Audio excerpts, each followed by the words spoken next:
Okay. Okay. Hello, Maria. And share screen. Hi.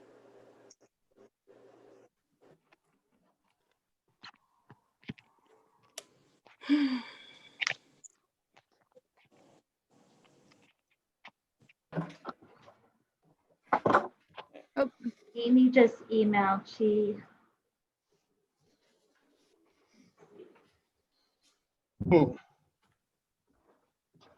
Go ahead, I can hear you.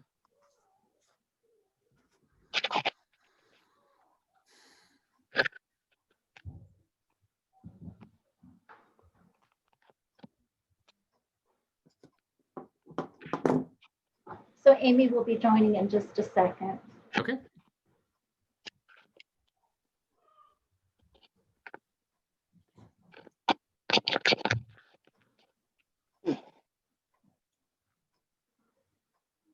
Well, I don't know how to get this on.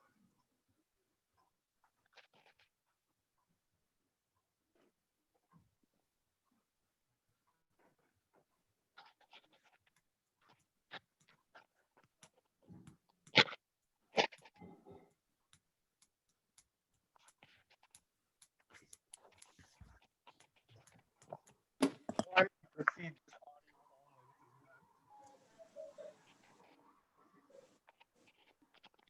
And Guy is joining right now.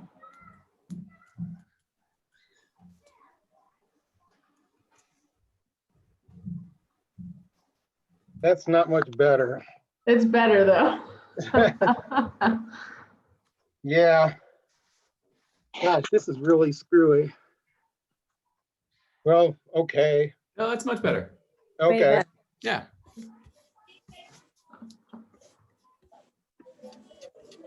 All right. Are we started? Hey, Guy. Okay, hi. When you're ready, Guy. Okay, I guess roll call, or you did that already? Nope, we have not. Okay, it is 6:01. Chair Guy Mason. Present. Vice Chair Scott Gilbert. Here, Helene Federici. Here. Sarah Harkness. Here. Marie Hoda. Here. Austin Stryker has not joined in. Andy Sakaris. Present. Amy Wilson. And Amy is Here. Sorry. here. City Council Member Dave Cuesta has not joined in.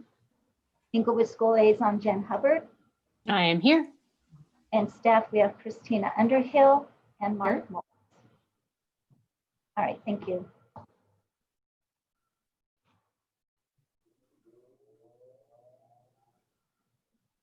Okay, anything on the minutes? To approve?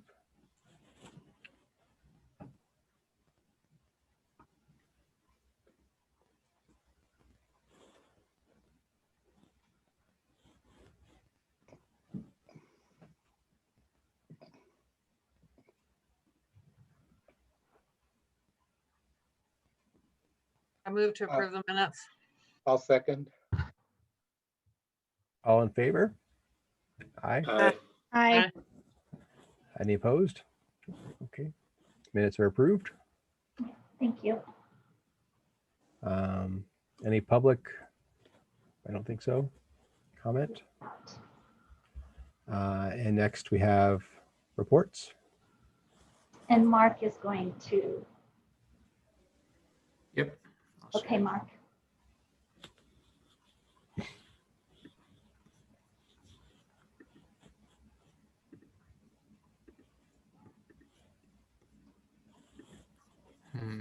Let's see here. Sorry, 1 second.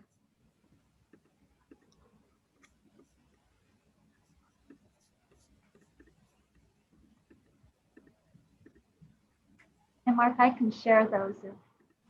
Yeah, give me very odd options here. Hold on 1 second. Looks like they'll let me share an entire desktop, so I don't mind. I don't mind doing that. I'll do that. Oh, Mac OS is denying Zoom the ability gain those privileges. That might be the problem. Okay, let me go ahead. Okay, yeah, thanks, Debbie. Sorry about that. I've done this with Teams, but not Zoom, so.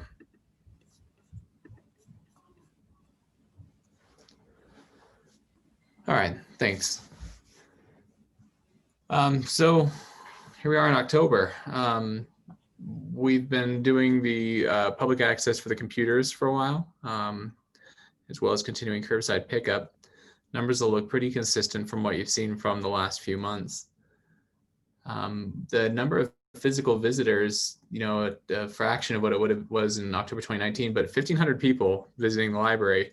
It's just one of those numbers that jumped out at me because I think there's this continued perception that the library is closed, and yet we're doing a fairly brisk business. We're letting in a handful of people at a time to use those computers, and that's really been steadily used. We're at capacity more often than not.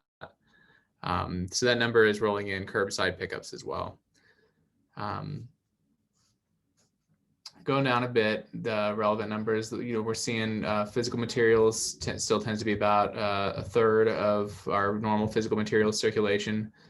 That digital number, though, jumped out at me as being particularly strong because with Englewood Public Schools being in a bit of an unusual state, our tumble books, as I've talked about before, really boosts the numbers of our digital material circulation. In October, it was almost nothing. There was, maybe 50 of those circs represents tumble books, whereas in October 2019, tumble books represented about a third of that number. So the digital material circulation is continuing to be very, very strong. I think hopefully at this point representing a long-term change in user behavior. So this total circulation is still about half of what it would normally be.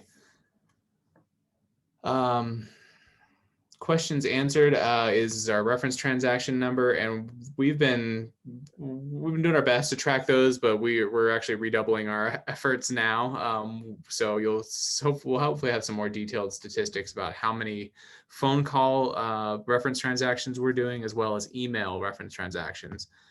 With the launch of the Kids Next Read service, I know the children's team is doing a ton of book recommendations for people, which will be reflected in those statistics in coming months. And then you see the internet computer usage. So 644 of those 1,500 visits were people coming in to use the computers.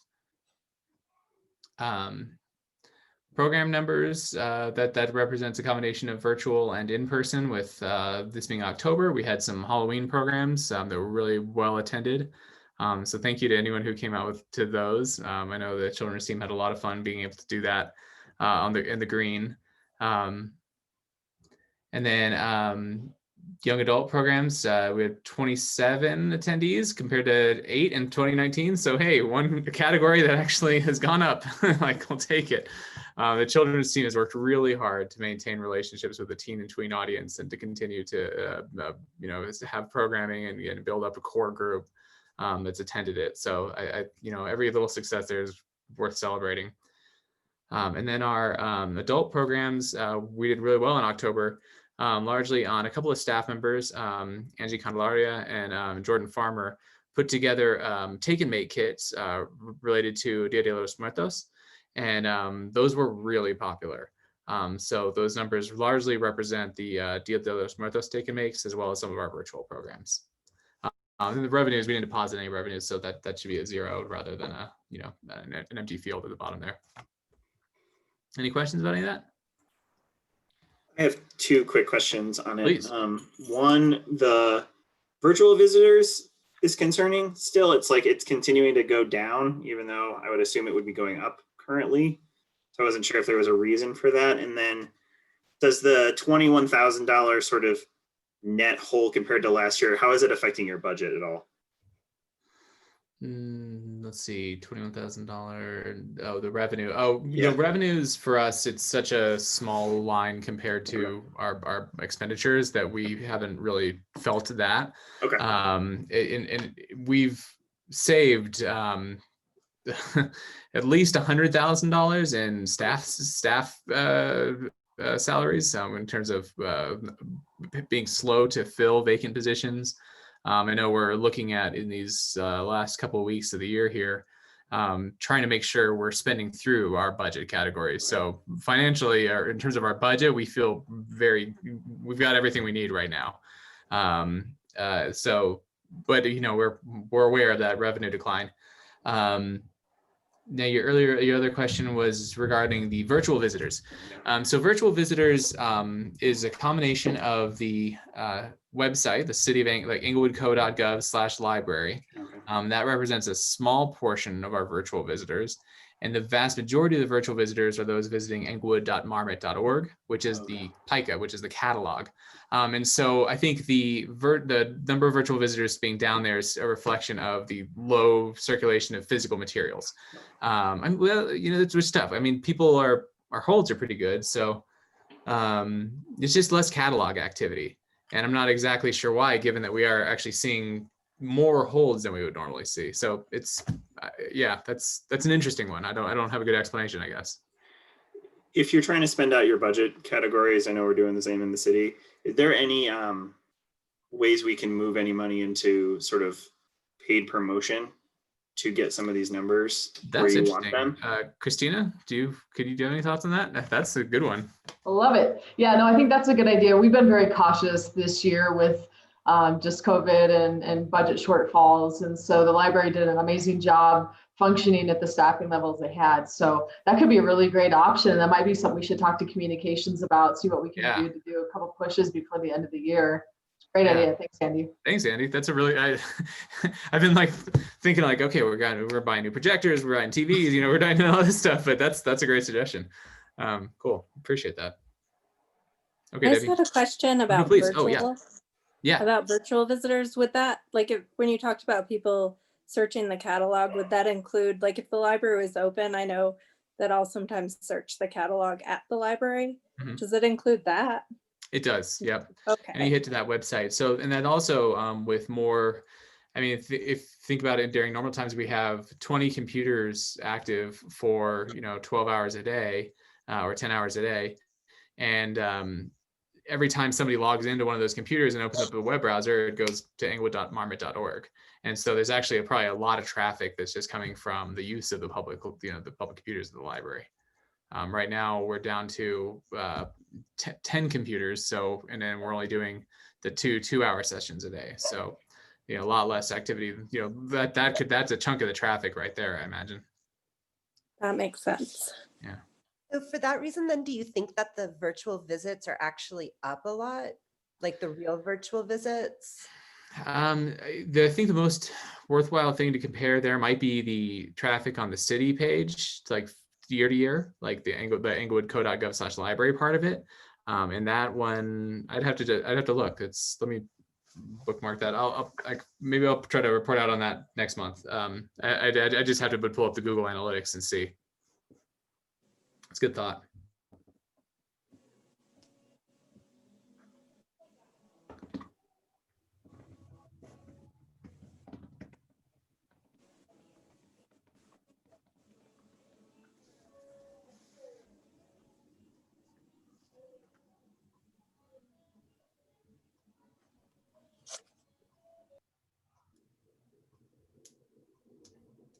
Any other questions?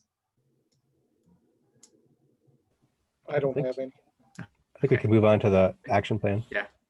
Thanks. This is why Debbie wanted me to share the screen. Thanks, Debbie.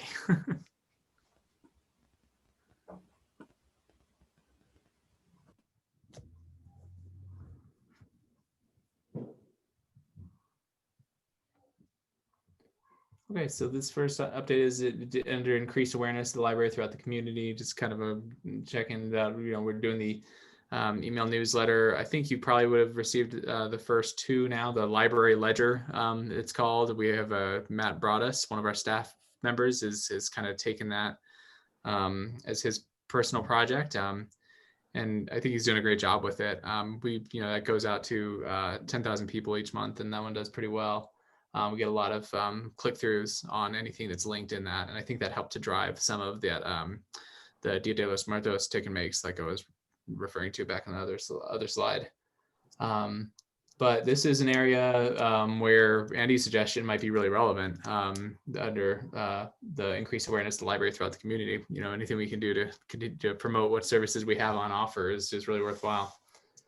In there, I also included, Debbie, are you having trouble with the document there? Yeah, I am. I'm sorry. Yeah. Let's see we'll try it again. Okay. Thank you. Yeah. Great. Okay. A little further up, I think. Further up.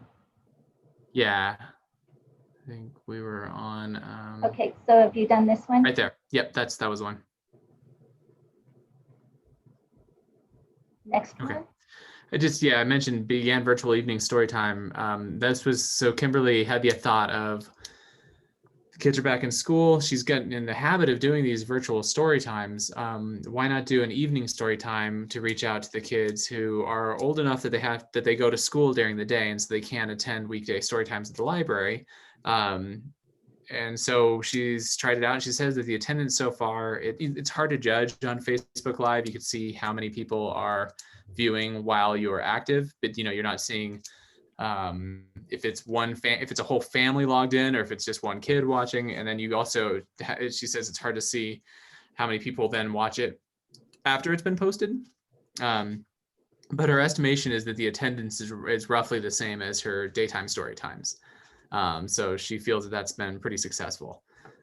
So I thought that was a cool, innovative thing, taking advantage of the way, she's gotten comfortable doing virtual story times and reaching out to a new audience. So, okay. Thanks, Debbie. Yeah, we got mentioned the teen and tween, our Corinne Barnett, and our sort of lead teen staff member. And she put together a plan for converting the Altenbc room into a teen space, like we talked about a while ago. And that included the furniture and fixtures that they want, like turning how to set up an art wall so that the teens can show off their personal projects. So we're still using that room currently for quarantining incoming library courier materials, but we've started the purchase of the furniture and the fixtures that we'll need. We're hoping to get the room painted because right now it's just the standard, the beige walls. And we'd like to get a little more pops of color in there, but that's gonna, probably be the biggest challenge timeline wise for making that, what we want it to be. But that's in process, and we're looking to get a lot of those purchases done calendar year 2020. So I'm excited about that.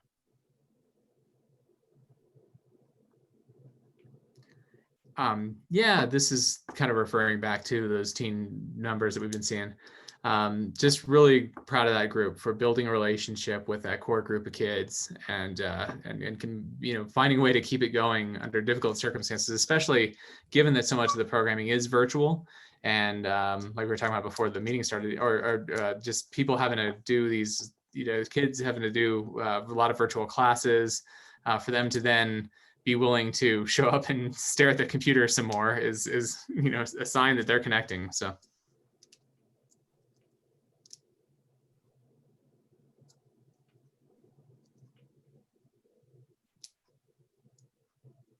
And this is basically stuff that we talked about as we went through the statistics report.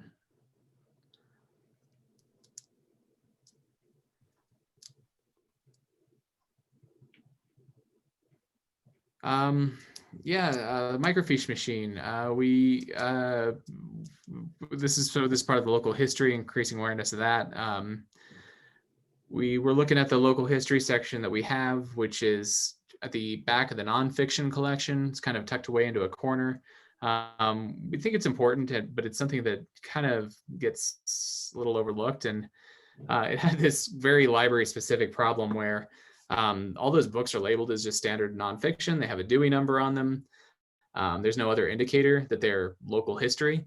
And so when they would circulate, they'd come back, and then staff wouldn't recognize that they need to go back to the local history section. So very low tech problem and a low tech solution. We're getting some stickers to slap on them so that we'll know those are the local history books. Put them back in the local history section.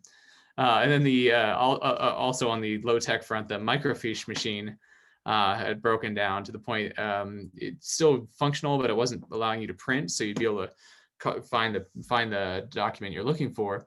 But then people were having to snap screenshots of it with their phone. And we were able to, for just a couple $100 to get it back up and running and get the whole machine cleaned and ready to go again. And so that's pretty cool. We feel really good about having that thing back in better shape. It's, not the most heavily used piece of equipment in the library, but it's, we have a pretty deep archive of local newspapers on microfilm. So it's nice that we still have access to all that stuff. Who do you call to repair that was an technology? adventure. So Yeah. the vendor that we reached out to that was able to actually help us was based out of New Jersey, of all places. And so if this is all Michelle Brandstetter, who was running lead on this and figuring it out. And so she was describing it to me, and then she's like, well, they're going to fly somebody out and then they're going to, do this and that. I'm like, this isn't worth anybody. No, it's not worth flying somebody out to fix this thing. But then they have, I guess, the network of techs around the country who can do stuff like this. And we had gotten that machine from an archdiocese here in Denver a couple years ago. And, I remember Michelle and John and I had drove Michelle's pickup truck down to pick it up and bring it over to Englewood. And so the tech who came out was like, I remember this machine from the archdiocese. So, we found the local guy and he knew that, he knew the one. So I thought that was kind of funny. Oh, that's funny. Yeah. Wow.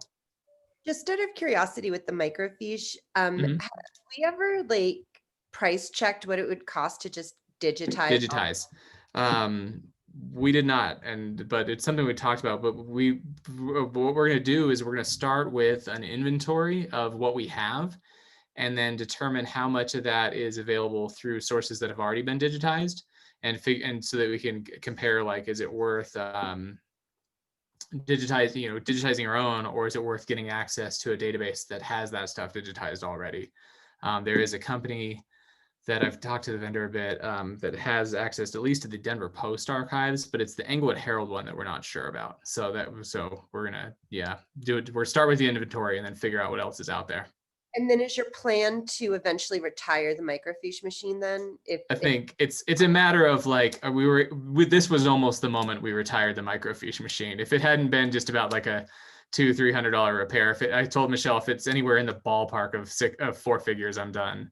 It narrowly escaped. It narrowly got a stay of execution this time around. Okay. Well, I love microfiche, but I understand. I agree, though. It'd be nice to get it digitized because we're leaving that technology behind. Right. I worked at the Rocky Mountain. I worked at the Rocky Mountain News, and a lot of our old series were nearly lost forever until one of the former employees' kids literally figured out some way to patch it and get some things rescued because yeah. It's cool. But yeah, it'd be nice. I mean, obviously there's not going to reiterate all the advantages digital has over microfilm. I mean, it's pretty obvious, but yeah.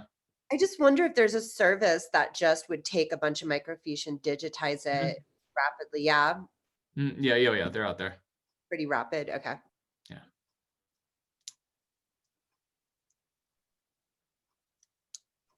Yeah, it's kind of like I said, Michelle has a whole plan for how to approach that one, so I'm sure there'll be more to say on it soon.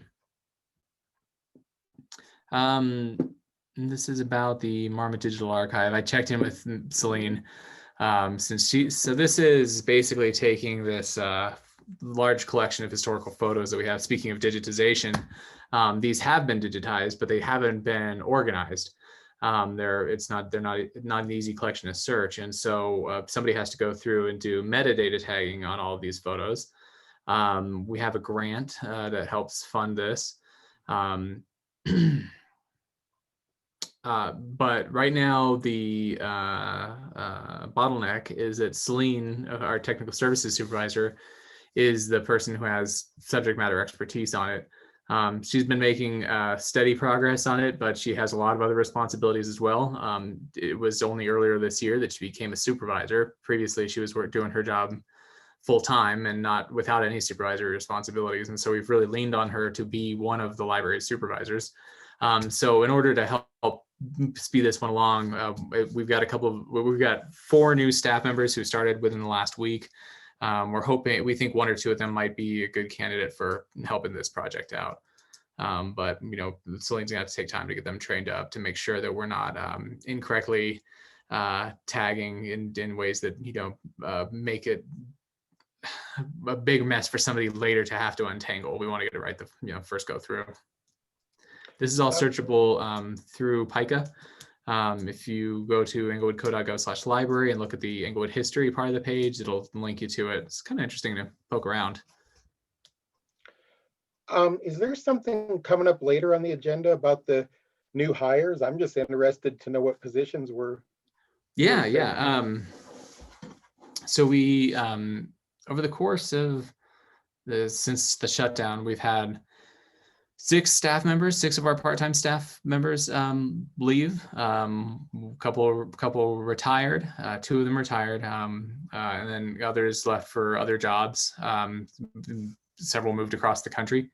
We've been holding all those positions open just because we haven't, with offering limited services, we haven't had a need to fill those positions. About late September, early October, we identified that we were really moving towards reintroducing browsing, trying to reopen the library. This was when things were looking, COVID numbers were looking a little bit better and we were feeling good about our position. So we decided it was time to fill those positions. So most of them were filled as standard library associate positions, which is our 20-hour, they sort of jack of all trades sort of position. We did choose to hire 1 or 2 of them as a security associate. So this is this is our way of prototyping. I mentioned this a couple months ago, moving away from the contract security that we use and moving towards having that in-house where, for small day-to-day safety and security issues, so we have just a library staff member handling those things rather than contract security. So we did hire 1 person for that position. We interviewed 5 or 6, weren't feeling super great about some of our candidates. Some were on the cusp, but just didn't seem like quite the right fit at this time. And then for the associates, we had a ton of applicants and we found some really wonderful people. So like I said, we've got 4 of the 6 positions filled now, and we're going to meet later this week to figure out what we want to do about the last 2. We did another round of interviews last week. We've got strong applicants, so I think we could easily fill those last 2 positions with the applicants that are, we're still reviewing. But we're kind of trying to decide whether we want to fill the basically one of those 2 positions as a security associate, which would probably mean reposting the position. So that's where we're at. I would, as someone who has often thought that the library got a little less comfortable to go to in the years before the shutdown, I mean, my personal thought would be another security person would be nice. Yeah. It was an interesting experience though, seeing the different character of the applicants that you get when you post a security position versus posting sort of a normal library associate position. I think it's going to be harder to find the right fits, which is fine. It's more work on our part, but I think it's worth it in the long run. And we're really thrilled with the one that we brought on board. And we actually found a second that only didn't work out because of scheduling conflicts. And so we actually have a second security associate who's going to be with us just as a sub. So she'll fill in a lot on weekends. So that helps. Mm-hmm. Yeah, and in this process, I guess there was a security associate. So I should mention there was 3 other people we've hired on as subs. So we've really got like 8 new hires right now. It's been a busy time. Yeah. Yeah.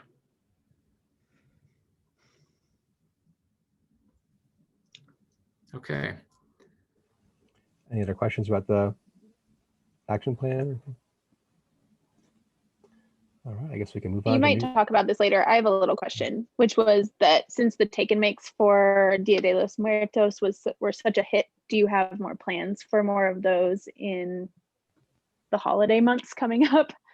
I don't know if they have holiday or if they have plans specifically, but Yeah. I'm confident that Michelle and Kimberly are planning more of this. I know Kimberly and the children's team are doing those all the time. Oh yeah. Yeah. I think this is Jordan's done a few rounds of these now. Unfortunately, the last couple rounds of adult take mates were Angie Candelaria was helping to. She was kind of running creative lead on some of that stuff, and she was one of the people who just left. She just moved cross country. So we might need to push a little on that one. But I know, given how successful they've been, it's up on everyone's radar to keep those going. Yeah, I feel like this is personal, but I feel like the children's team has really kept their community engaged. And I feel like, if you're seeing something, yes, keep the momentum going with the adults. Yeah. I definitely think the children's team is the model of success that we've had, whereas the adult stuff has it's a different dynamic. It's a different audience, and it's a work in progress. Yeah, especially with it's going to be a cold, dark winter. It's a good time to bump that up. And a lot of inside time for everybody. And alone time. Yeah, we just did one of those projects, and I took one of them outside because I thought it was going to explode. It was actually fine. With the science one. Yeah, the Coke bottle. Nice. I thought it was had a lot of fun with that. Somehow my daughter did not drink the whole Coke, which is also good. So that is good. I didn't want that. New business. Is that reopening update? Sure. Yeah. We're in a bit of a pickle. We are, like I said, we brought the new hires on. We've been getting them trained up. The goal was to reintroduce in-person browsing. I think the goal is still to reintroduce in-person browsing as soon as possible. And we'd set a target date of November 16th. Like I said, we hired a bunch of new people in the last, those new people were able to start within the last week. We hired them, a while back. And so we want to be able to get people back in the library browsing the collection. But we're flinching a little bit right now due to the fact that Arapahoe County, as of tomorrow, is getting moved to orange on the COVID dial. We're looking at what that means in terms of public health guidance. And it doesn't necessarily create a roadblock for us because the guidance that we'll be operating under tells us to not exceed 25% capacity. We can easily stay below that and allow people back in to check out their holds, to browse the collection, to get library cards, that sort of thing. The city of Englewood has asked us to try to reduce in-person staffing, and then that's just this was a citywide guidance of if you have people who can work from home, send them home.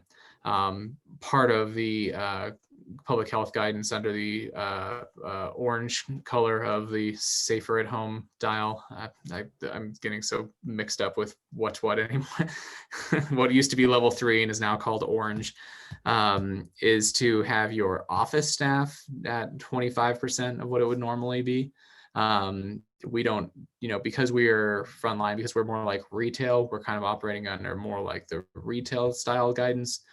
We are trying to be conscious of not having more staff than we need on any given day in the library, which is difficult when you're trying to train people and kind of helps to be able to huddle around a computer. But we're trying to be really cautious, and we're certainly seeing spikes in the community, and it's affected the library. It's affected everybody at this point.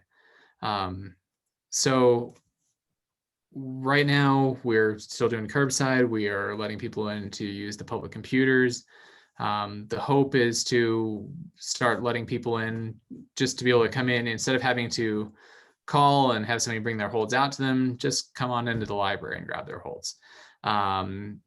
Just be able to come in and browse the collection, and we can do that with limits. We basically, we have the guard, Brittany, most days, who's our guard with the contract security, who works the door for us, and she kind of monitors how many people want to use the computers. We could just change the number, let people in to browse the collection. But then the challenge is we have more points that we need to clean. We have more service points that we need to make sure, and we've done a lot of this work already, are sort of set up in a way that protects the staff member. We've ordered a lot of the equipment that we need to do this successfully already, including an indoor book return that's not just the circulation desk. We didn't want people constantly approaching the circulation desk just to return books like they used to. We've got a separate, like a freestanding indoor book return that we'll be able to use.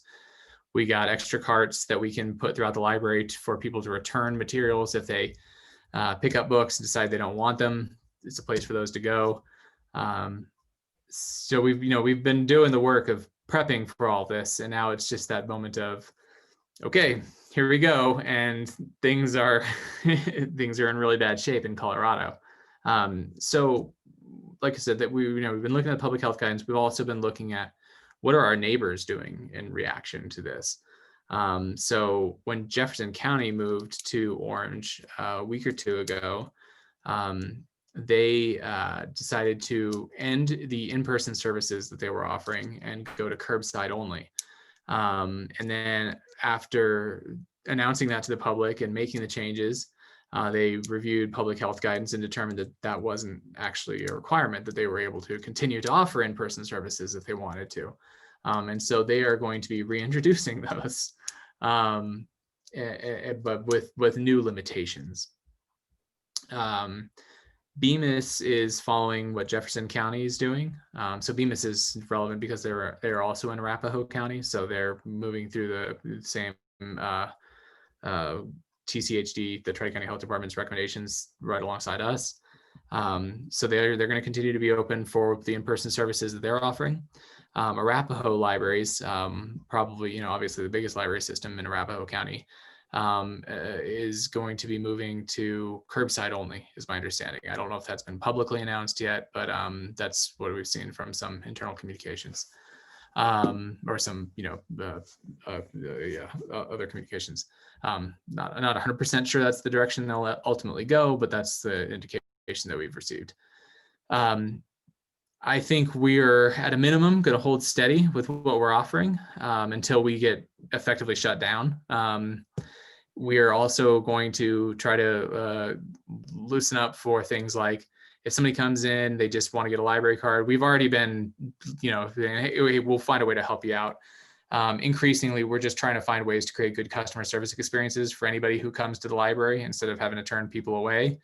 But the question, I think, at this point is just, do we offer in-person browsing, like walk-in browsing, and do we start to publicize that?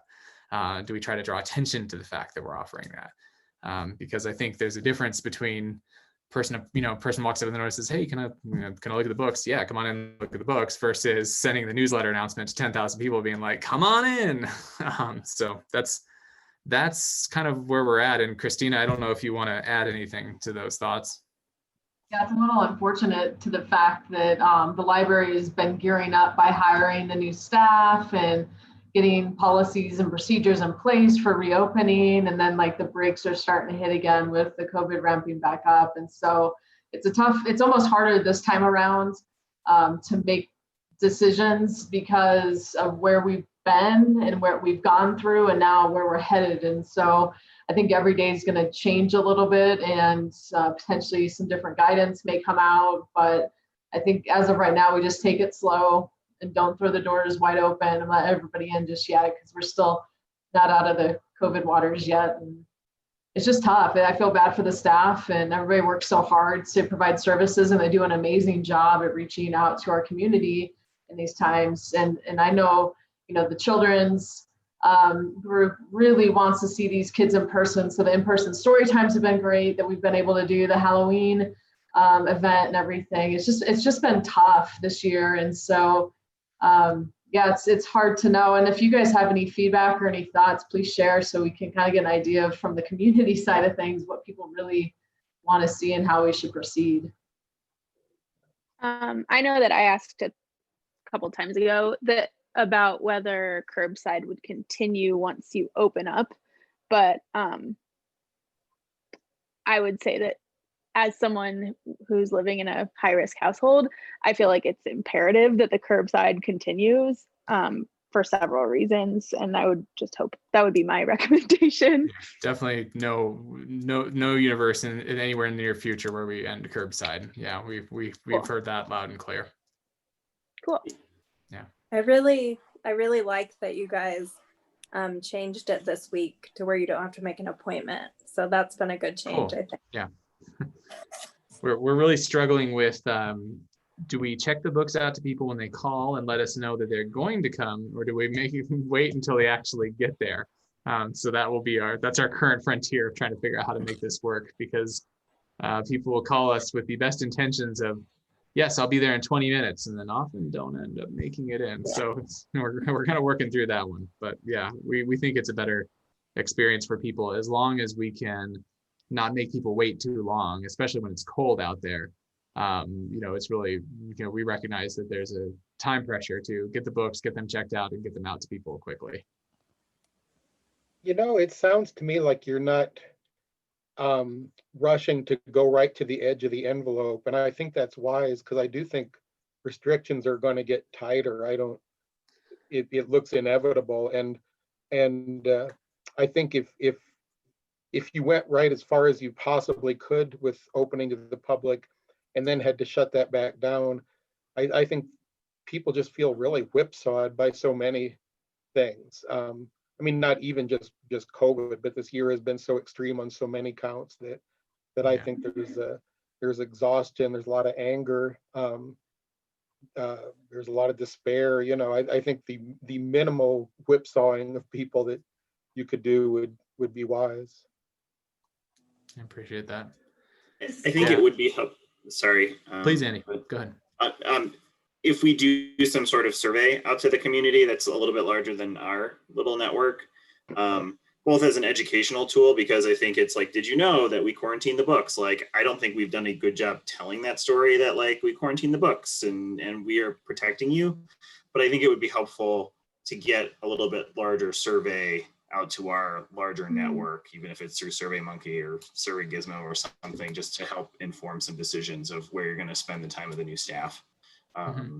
And what projects they're looking for. And maybe all of them want takeaways and we need to shift around budgets, but I think some sort of survey, and I can support if the city doesn't have a system, but I think that would be really helpful. Okay, yeah. I also wonder if you could maybe, I know that a registration system of some kind can get really complicated, but I wonder if you could allot like 2 hours, 3 days a week or something that are like registration only, where it's going to be guaranteed at like a very minimal capacity that people could sign up to come in, especially, kind of like how grocery stores were doing the older folks' hours at the beginning. Yeah, the appointment-based access is something that a lot of libraries have used, and we were doing gosh, should we do that with the computers? I'm trying to remember if we skipped past appointments. It seems like something that a lot of libraries experimented with and then quickly moved away from, which is not to say it's a bad idea. I know Arapahoe, up until, if they end up reverting back to curbside, was only allowing appointment-based access to the facilities. Our goal, as we've been doing our planning, was to not require that, just because you end up in the awkward spot of having to turn people away, even when you have, so see the perception at least of available capacity. It's a good thought, and it's definitely a model that works. But we were hoping to manage, and we were still hoping to manage. I don't mean to speak about this in the past tense. This is definitely the direction we're going. We're doing these sort of limited time windows, like the 2 hour sort of opening periods, and then shut it with shutdowns for cleaning in between, as a way of just saying, okay, that way we don't have to worry about like, hey, this person shows up at 12:55 and they need to be out by 1:55, because that's really difficult for us to be able to kind of keep an eye, even at the computers where the computer system manages the length of people's sessions. We still find ourselves in that position of being like, wait, hasn't that person been here for an hour and a half? Did they not sign in? What's going on there? And so by having these sort of 2-hour windows of time, we could just say, hey, you can come in at any point during that window, and then at the end of it, you got to go. And then that was sort of a way of circumventing the need for the appointments, but you know, the appointments are a totally valid way to go too. Just just to add one more thing. What we find is with a lot of our sort of more economically marginalized community, that the appointment can be a barrier to access. And so that's part of our motivation, not to rely on anything that requires calling ahead or using a computer system to register.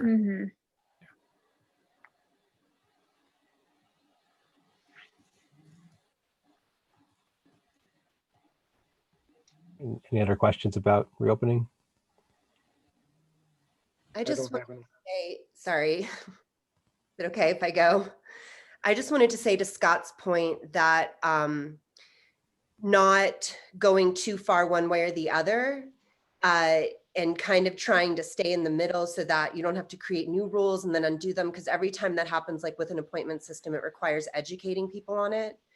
And the cost of educating in time and the effectiveness of it is questionable. And so the more down the middle you can go, probably the better. If there's not a huge crowds at the door, then there might not be a need to worry about crowd control as much. And then who knows what's going to happen to the levels, the colors, or the numbers. But that was just, I think, in line with what Scott was saying, was just that it seems like you guys are doing a good job of not letting the fluctuations of COVID kind of create new systems every time there's a change with COVID. It's like, well, now we're doing something different. So I think that's a good strategy personally, because I mean, I participate in the board and I wouldn't be able to keep up with new rules, you know, if they came out every time there was an uptick in numbers.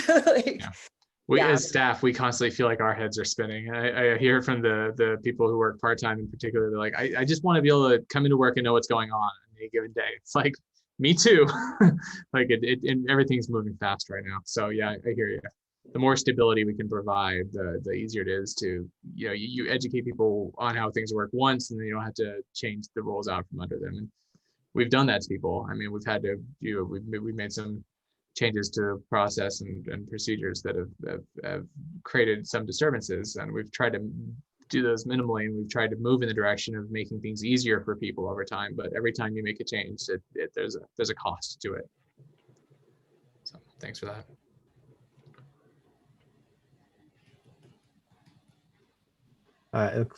Something about the board and commission handbook.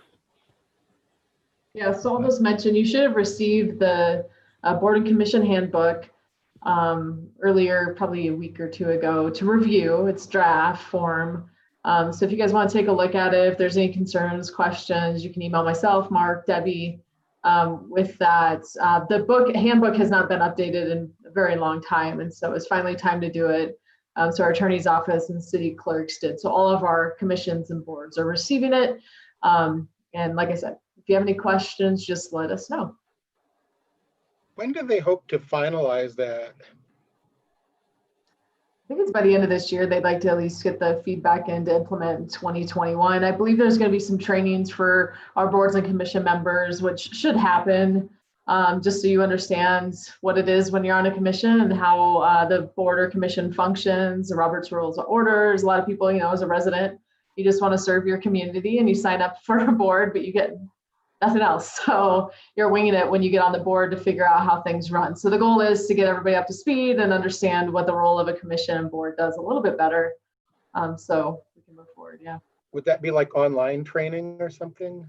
Most likely, yeah, the way things are going, and most likely will be a Zoom meeting that you'll attend or a video that's sent out to be watched. So we'll cross that bridge when we get there. No snacks then? You have to bring your own.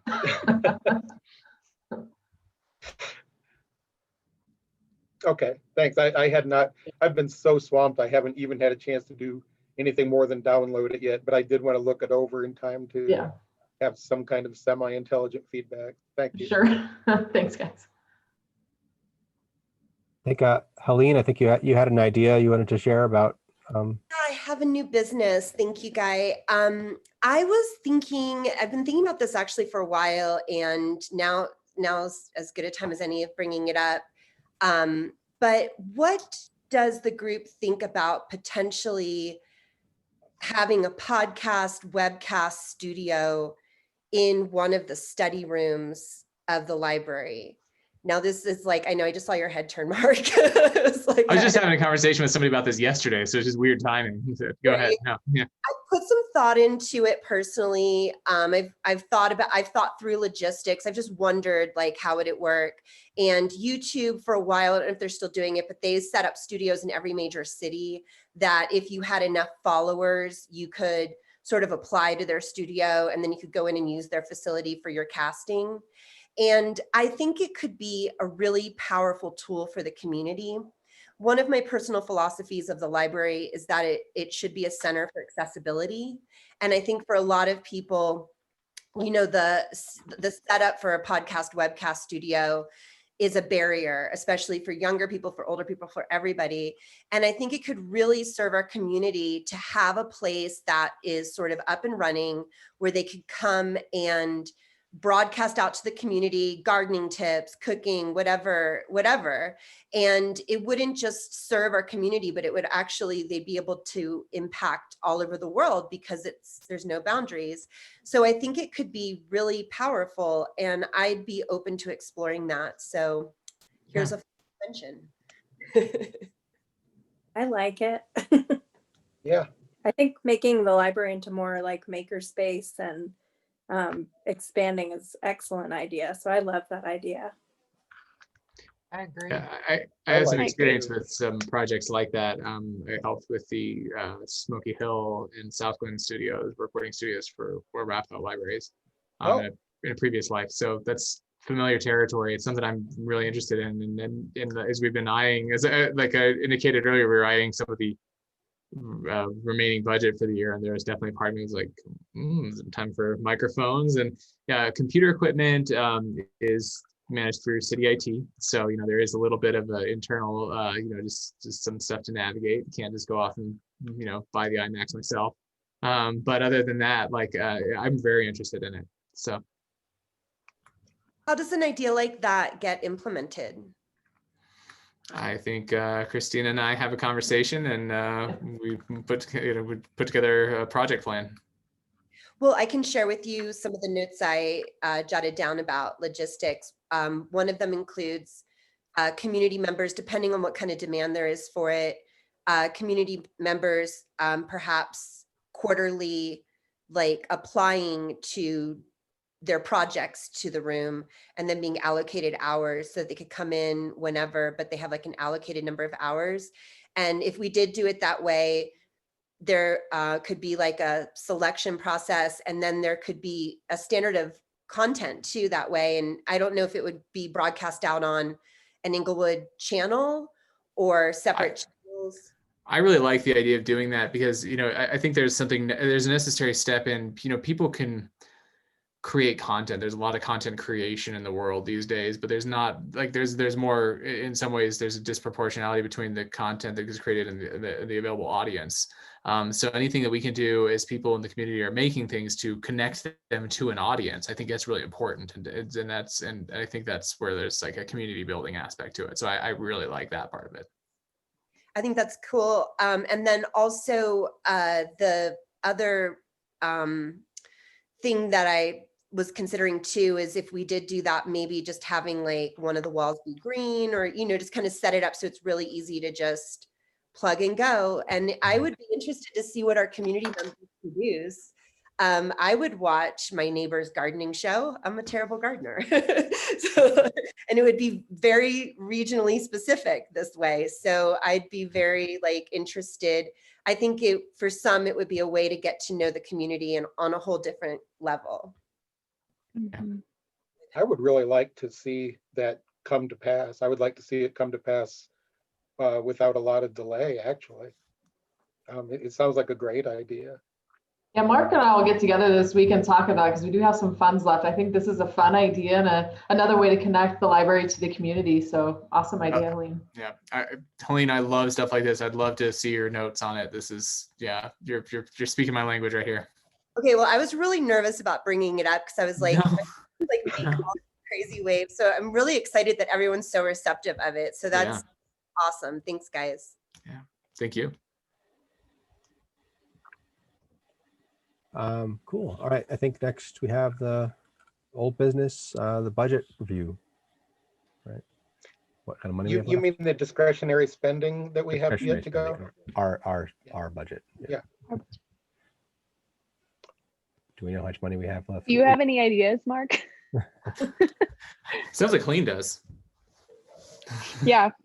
I'm really good at spending Buy money. some microphones. I know we spent the $200 for the candy, which thank you for that. That was a fun event. So thank you for that. That was really cool. Yeah. Yeah. How did that go? We do have some.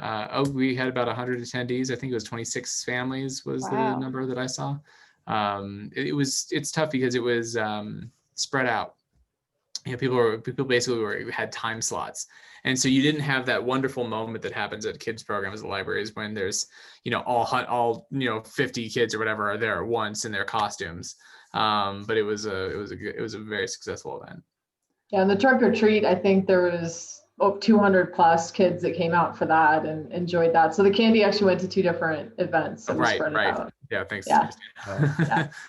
And no outbreak in the middle of it. No, we did good. Nobody got COVID. They just got candy. It was a very windy day. It was all just blowing straight down, like at least for the second event. Yeah. I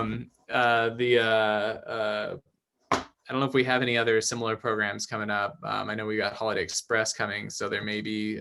Kirsten, are you aware of any spending needs that we could do to support that?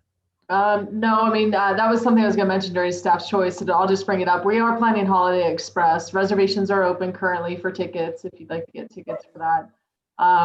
It's going to be a little bit limited because of COVID. We can't do crafts on site or s'mores or hot chocolate or anything like that, and it could potentially be canceled too. If it gets canceled, you bought tickets, we'll give refunds, obviously.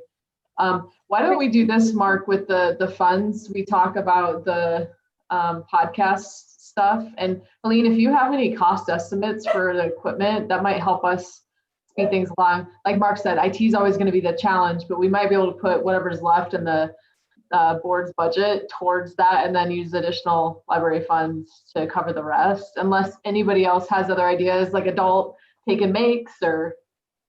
I had one idea, which was, well, I would definitely support the adult take and make, but also, are there any families who are reaching out to the library or to the Parks and Rec wanting to do the Holiday Express, but needing scholarship for that?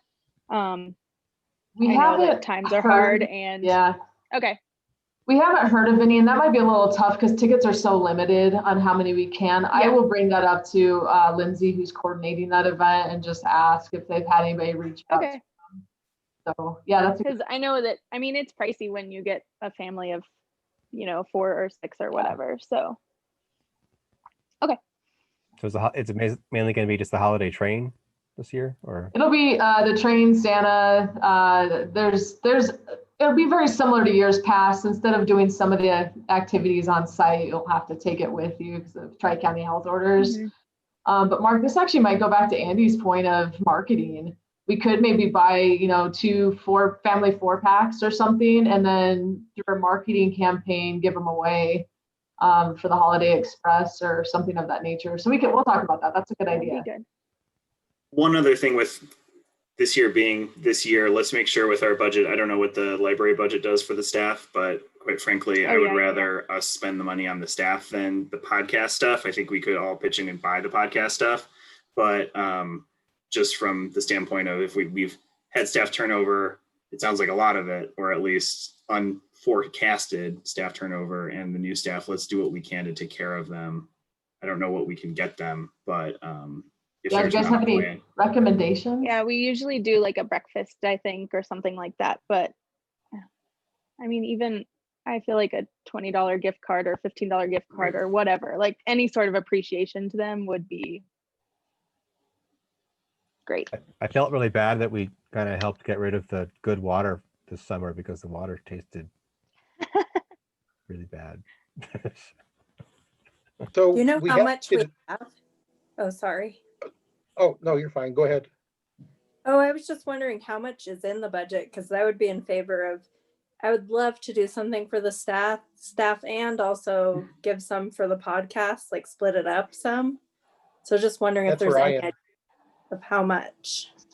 The other thing is that I think that we have to spend that money by a certain date, and that date Right, is by coming the end of right the up. year, So correct. if you have to like procure stuff through tech services, that's probably might not happen in time. We can procure most things other than computers. Okay.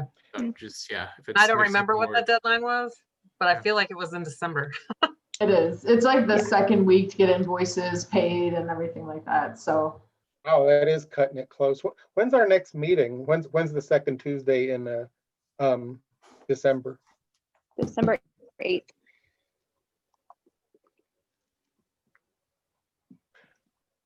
And So I can what help with kind the procurement stuff. My partner podcasts and does all that fancy stuff and is in that world. So I can, if you need help finding podcast stuff that's can take a beating, I'll ask. Cool. I would agree with Sarah. I would like to see our discretionary spending split between like some kind of token of appreciation to staff and the rest toward podcasting. You know, we could probably even approve that tonight, and they could then that would be ready for them to spend as soon as they find what they need.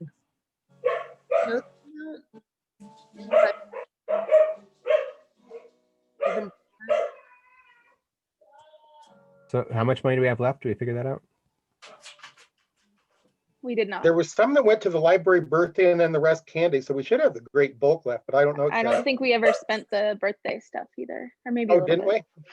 The library has $3,000 a year, and you had committed 1,000 for the library's birthday, and then 200 for the candy. So you should have 1,800 remaining. and we may not have spent the full 1,000 for the 100-year anniversary birthday. So we'll double check that. And if we have, 1,800 plus whatever was left, we can figure that out. Mark and I can talk and see how we can split that. See what the podcast equipment costs too. The computer would be the most expensive part, but the mics and cameras and stands are actually pretty reasonable. I think, even less than half that could cover.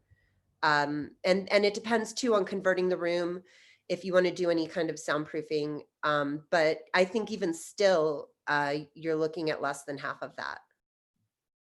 Okay. And by the way, I do have an equipment list in my notes, just so you know. I'll send that to you guys. Oh, great. Cool. Is there anything we can vote on to approve now? We don't really know. We don't know what the staff kind of wants either. I mean, we could say like half to one and half to the other, or 500 to one and the rest to the other, or How many staff do you have right now, Mark? That's such a good question. Ballpark like 16, 18. Are we counting full-time staff? I assume we're just talking about part-time staff here, or All Okay. staff. all staff. Okay, give me a second. I can find this quickly.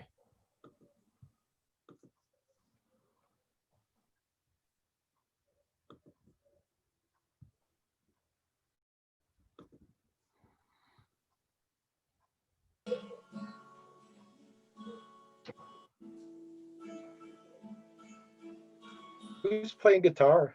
I don't know. It's great. 19, I think. Oh, that's 20. Sorry, that's 22. 22. okay. If we did gift cards, it would be cool to do them to local businesses, so that money would go back into our community too. I love that. So if we did a So $25 gift cards would be $550 if one of them Yeah. went to everybody. I think that's great. And I'll have to check with HR and our finance department. There's weird stuff with government and gift cards and they're taxable. Oh, So we could get shut down pretty easy on this Oh. one. Even if it's just a bonus on their check, if that's easier, so they can spend it how they need to spend it. Because God knows there's lots of bills over the holidays. Sure. I mean, what I would love to see is whatever's left over post podcast gets split up. I would if that's prefer to even possible. prioritize the stuff. I agree. No, I agree. I would almost like to do 50 a person if we could, but And I calculated 40 a person and got 880, which still leaves like around 1,000 for the podcast. And, Yeah. you know, just me personally, I kind of like Amazon cards because they're almost like this equivalent to a bonus in your paycheck just because they're so easy to use too. Does do Anglo staff usually get some kind of gift card thing around the holidays, or is that not? Not to Well, I my think- knowledge. oh. Yeah, I mean, we've tried in the past, but it came back down to that Yeah. taxable piece. It was such a challenge. I think the library board always just did like a breakfast situation. Yeah, so I mean, we did. I mean, maybe they would make Yeah. they would make I don't know, an excuse for Well, the we could do, as long as we don't get fully shut down, we could do, lunch, buy 'em pizzas. I know that's not $50 worth of anything, but as a thank you, that could be another option, is to do something catered while the shifts are coming on. That could be another option if the gift cards, if we find out they are taxed and more of a challenge to put forward. Mhm. I was just thinking, just in Denver, last two agencies I've worked for, we've gotten gift cards every year, small, under our ethics policy, like $20, Yeah. but they weren't taxable. Okay. Or they weren't taxable. Yeah, I need to check what the threshold is and see. Should we Okay. go ahead and move and vote? Because I remember last year we tried to do it via email and we had to do it in person and Yeah. Alright. got a little. Questions. So what was 1,800 we had left? I would move that 900 goes to staff. 1,300 plus something, right? Is it 13? Debbie, wasn't it 13? I thought it was 18. 18 plus whatever was left over from Or birthday. 18? Right. Okay. Okay. So just the staff, or do you want to do a party, or we're going to do? Does it matter if I we say think it's we for a could just party say- or? I think we Okay. could just say that we're just gonna give it to however they can, Yeah. like, let them decide what it is that they want to give to the staff. So I was As going to long as say I we move vote on- 900 for podcast and 900 for staff. Appreciation. Thanks. Staff I'll appreciation. second Thank you. that. Okay. All in favor? Aye. Hi. That's everybody. All right. Did we lose? Where's? Like we're missing somebody. I think we've been the same all night. Anybody, no one opposed, right? Okay. I guess that passes, right, Debbie? Right. If no one said they were against it, it passed. All right. All in favor. All in favor. On behalf of the staff, thank you for the generosity. I know that'll be really appreciated. However it ends up manifesting, I know that'll mean a lot to people. It's definitely been a hard year on them. Good. Guess you get staff's choice. I'll just re-mention Holiday Express tickets are on sale. Fingers crossed COVID doesn't shut it all down. So hopefully that happens. I'll That's all second I've that. Yeah, thank you all. Just really appreciate all the feedback tonight and the good ideas. There's a lot, but I really appreciate your support as we're trying to figure out what to do under these very unusual circumstances. It's good to get the pulse of the community and the people who are as invested in libraries yourselves. So thanks for that. Cool. Okay, we get to do board members' choice. I guess I met Andy apparently last week, right? And I didn't even remember who you were when I saw you. So. It's okay. I had a mask on and it was election time, so everyone was a little stressed and looking haggard. Worked the election counting ballots, or I was doing, or mainly I moved paper from one end to the other. That's what we do.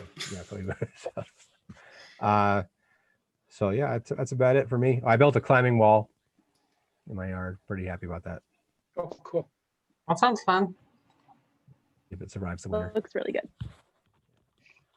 Anyone else for board member's choice? I have like one follow-up with when we were talking about advertising and virtual visits.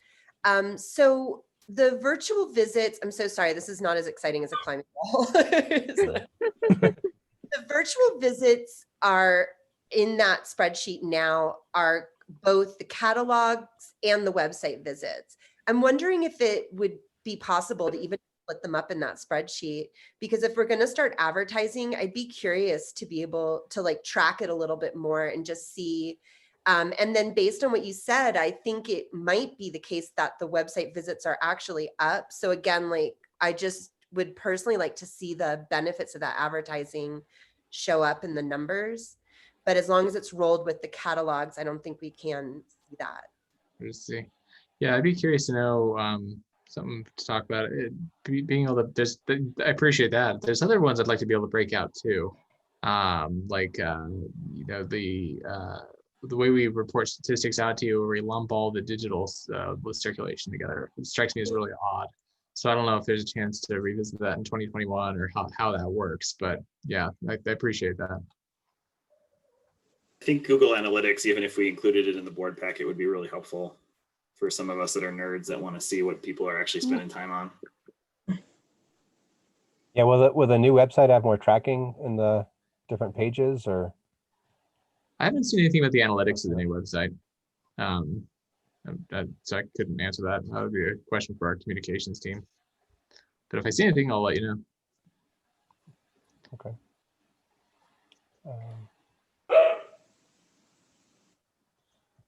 More board members' choice? Anything else happening? I brought two of my grandkids to the Halloween get together in the daytime at the amphitheater, and it was a blast. I really appreciate the library staff putting that together. Cool. Is there any school board news? The only thing is that we are 100% remote now. We started that last week because of the numbers spiking. They're not looking any better. We will kind of continually revisit it like once a week, but at this point we're fully remote at least through Thanksgiving break. You know, we'll see how that goes, but right now I don't see the numbers going down. I see them going up. So that's really all we've got right now is just that, you know, we're fully remote. We do still have some staff coming into buildings to teach from the school because for a lot of people, all their stuff is there, right? All their teaching materials and things like that. So it's not like it was in the spring where the buildings were 100% shut down. It's more just the kids are staying remote. The new stadium is finished and is open. You know, I think we had maybe one or two football games with a very small number of fans before. I think now we can't with the move to orange and, you know, all of that, we can't have fans anymore. So, but someday come and see a football game, or, you know, we're going to have a lot of activities and things like that at that new stadium. It's absolutely beautiful. It's what it should have been, you know, in 1976 or whatever, when the last time they redid it. You know, there's team rooms and locker rooms and, you know, much better bathrooms. And, you know, it's just, there's actually like almost like an amphitheater grassy space for people to sit and stuff like that. So they did a nice job on it. So that's all I've got. Oh, you know, I hope this isn't out of turn, but I was watching the council meeting last night and we did get a new member named to the board. So we'll be back at full strength. Cool. We're just gearing up to like do a Japanese feast for Thanksgiving at my house. My husband's Japanese, for anyone who doesn't know that. So we're gonna like make gyoza dumplings and not cook Thanksgiving. So. That sounds fun. Cool. I think so. COVID, I'd want to come over. Yeah, It sounds better than turkey. I don't know. way better. My husband really hates Thanksgiving food, so he actually was like, yes. We'll see how making gyoza with a 2 and a 4-year-old goes, but meatball hands sound a little scary. I think we can adjourn then. All right. Good seeing y'all. Thank Stay you all. safe. Bye. Bye. Bye. Take care.